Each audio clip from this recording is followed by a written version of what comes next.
तर बिहार विधानसभा निवडणुकीच्या पहिल्या टप्प्याच्या मतदानासाठी 12 दिवस आता बाकी आहेत आणि विधानसभा निवडणुकीला रंगत देखील चढू लागली आहे। म्हणजे एनडीए आणि महाआघाडी म्हणजेच इंडिया आघाडीने उमेदवार देताना साधलेलं जातीय गणित देखील या निवडणुकीत अत्यंत महत्त्वाचं ठरणार आहे। गेल्या निवडणुकीतली जातीय गणित नेमकी काय होती, ती नेमकी काय सांगतात बघूया आमच्या खास रिपोर्टमधून। बिहार विधानसभा निवडणुकीत एनडीएनं आघाडी घेतली आहे।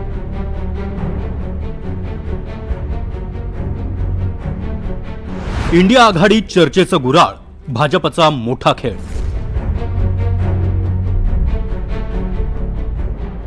बिहार विधानसभा निवडणुकीत एनडीएनं आघाडी घेतली आहे। लगोलग जागा वाटप उरकून टाकलाय। एनडीएच्या जागा वाटपात चिराग पासवान यांचं पारडं जड असल्याचं दिसून आलंय। चिराग पासवान यांना एनडीएनं क्षमतेपेक्षा जास्त जागा देऊन भाजपनं एक नवी खेळी केली आहे। बिहार निवडणुकीत भाजप 101 जागा, नितीश कुमारांचा जनता दल युनायटेड 101 जागा आणि चिराग पासवान यांची लोकजनशक्ती पार्टी 29 जागा लढवणार आहे। याच्यावर अतिशय रंगतदार होत आहेत। महाराष्ट्र या निवडणुकांकडे पाहतोय। बिहार ही देशाची पॉलिटिकल लॅबोरेटरी आहे, राजकीय प्रयोगांची प्रयोगशाळा आहे। बिहारची जातीय समीकरणं, बिहारचं राजकारण हे भन्नाट आहे, हे वारंवार आपल्याला नजरेला येत असतं। आता सुद्धा भाजपाने अतिशय कौशल्य वापरून काही खेळी करायला सुरुवात केलेली आहे। नितीश कुमार त्यांच्यासोबत आहेतच, शिवाय आता त्यांनी चिराग पासवान यांना तब्बल 29 जागा दिलेल्या आहेत। तर या जागा का दिल्या असं अनेकांना वाटू शकतं। भाजपच्या वाट्याला 101 जागा आल्यात। या जागांवर उमेदवारही भाजपनं घोषित केल्यात। बिहारमध्ये निवडणुका जिंकण्यासाठी महत्त्वाचं असतं ते जातीय समीकरण।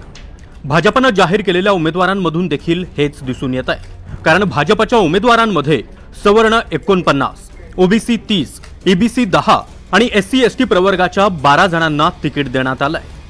भाजपने 2 खेळी मस्त खेळलेल्या आहेत। एकीकडे त्यांनी सवर्ण उमेदवार दिलेत 49, म्हणजे सवर्णांमध्ये म्हणजे उच्चवर्ग वर्गामध्ये असा मेसेज दिलाय भाजपाने की आम्ही तुमच्या पाठीराखी आहोत, आम्ही तुमच्या पाठीशी आहोत। पण त्याचबरोबर त्यांनी स्वतः मात्र मागासलेल्या जास्त उमेदवारांना आपल्याकडून संधी न देता त्यांनी चिराग पासवान यांच्याकडे जास्त उमेदवार दिलेत। म्हणजे चिराग पासवान त्यांच्या 29 पैकी जास्तीत जास्त दलित उमेदवार, जास्तीत जास्त मागासलेल्या जातीतल्या उमेदवारांना उमेदवारी देणार आणि त्यांच्यामध्ये गोंधळ निर्माण करणार आणि ती मतपेढी कशी खेचायची याची व्यूहरचना भाजपा प्रणित राष्ट्रीय लोकशाही आघाडी करणार। दुसरीकडे नितीश कुमार यांनी मात्र अतिमागास जातीच्या उमेदवारांवर विश्वास दाखवलाय। जनता दल युनायटेडने 22 सवर्ण, 37 ओबीसी, 22 ईबीसी, एससी आणि एसटी 16 उमेदवार तर 4 मुस्लिम उमेदवारांना तिकीट दिलंय। दुसरे प्रतिस्पर्धी आहेत राष्ट्रीय लोकजनशक्ती पार्टी म्हणून त्यांनी एक वेगळा प्रयोग केला। कारण चिराग पासवान यांच्याशी त्यांचं काही जमलेलं नाही, तर ते त्यांचे काकाच आहेत, तर त्यांनी वेगळं चूल मांडल्यामुळं राजकीय समीकरण काहीशी वेगळी झाली होती। चिराग पासवान नाराज झाले होते।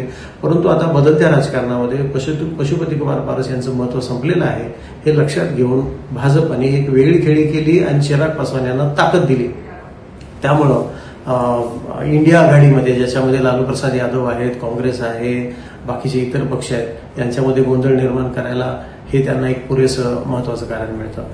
दुसरीकडे आरजेडीनं एमवाय समीकरण पुन्हा एकदा गुंफलंय। एमवाय म्हणजे मुस्लिम आणि यादव उमेदवारांवरच त्यांनी विश्वास दाखवलाय। लालूंची आरजेडी बिहारमध्ये 143 जागांवर निवडणूक लढवतीये। राष्ट्रीय जनता दलाने 51 यादव, 19 मुस्लिम, 14 उच्चवर्णीय आणि 11 कुशवाह उमेदवारांना तिकीट दिलंय। त्यांनी शहरी उच्चभ्रू वर्गातले दिलेत, 49 सवर्ण आहेत, ओबीसी 30 आहेत। बिहारमध्ये ओबीसी फॅक्टर खूप मोठा आहे। यादव हे स्वतः ओबीसी मध्ये येतात। लालू प्रसाद यादवांची भिस्त ही काही प्रमाणात मुस्लिम, दलित आणि यादव यांच्यावर प्रामुख्याने असते। तर त्यांनी जाणीवपूर्वक ओबीसी उमेदवार 30 दिलेत आणि दुसऱ्या बाजूला त्यांनी ईबीसी म्हणजे इकॉनॉमिक बॅकवर्ड क्लासमध्ये जवळपास 10 उमेदवार दिलेले आहेत। त्यामुळे एकीकडे उच्चभ्रूंना खेचायचं, दुसरीकडे चिराग पासवान यांच्या रूपाने दलित आणि पिछडा वर्गामध्ये एक वेगळं वातावरण तयार करायचं आणि ओबीसींना अधिकाधिक उमेदवारी देऊन, ओबीसी हा खरं तर भाजपचा कोर वोट बेस आहे। भाजपाची हिंदुत्वाची खरी जी ढाल आहे राजकारणाची ती ओबीसीच पुढे नेतात। देशभरामध्ये भाजपा ओबीसींना राजकीयदृष्ट्या अतिशय महत्त्व देतो। एनडीएनं किती सवर्णांना तिकीट दिलं याचा विचार केला तर भाजप 49, जेडीयूनं 21 आणि पासवान यांच्या लोकजनशक्ती पक्षानं 10 सवर्ण उमेदवारांना तिकीट दिलंय। या तिन्ही पक्षांनी 81 सवर्ण उमेदवारांवर भरोसा दाखवलाय।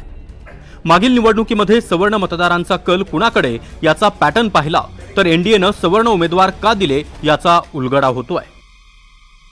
ब्राह्मण समाजानं 52% मतदान एनडीएच्या पारड्यात टाकलं। फक्त 15% ब्राह्मण समाजानं इंडिया आघाडीला मतदान केलं। त्यावेळी चिराग पासवान यांनी स्वतंत्रपणे निवडणूक लढवली आणि त्यांना 7% मतं मिळाली।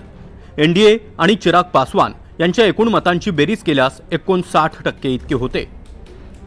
भूमिहार समाजानं 51% एनडीएला आणि 19% मतदान इंडिया आघाडीला केलं, तर चिराग पासवान यांना 3% मतं मिळाली।